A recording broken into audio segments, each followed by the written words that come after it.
repAIR is one of the cleanest and most visual torn and restoreds you're ever going to see.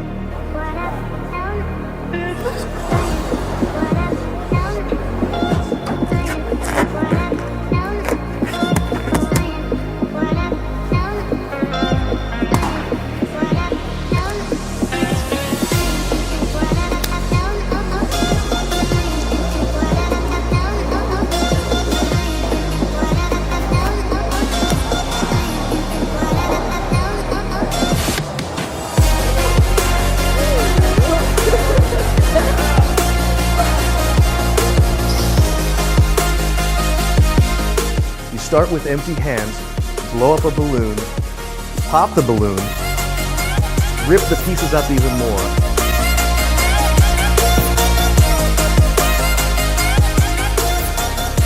Put it back together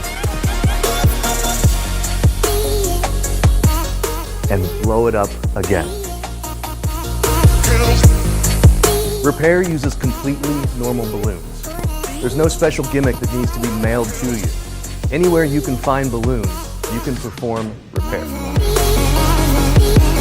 It seems like all the new tricks that come out involve cards or coins or a lot of the same objects. Here's a new piece of magic that uses an everyday object. It's bright and colorful, and it's incredible. The method is sneaky as hell, and it's as easy to learn as blowing up a balloon. If you want something to perform that's easy, fast, and super visual, check out repAIR.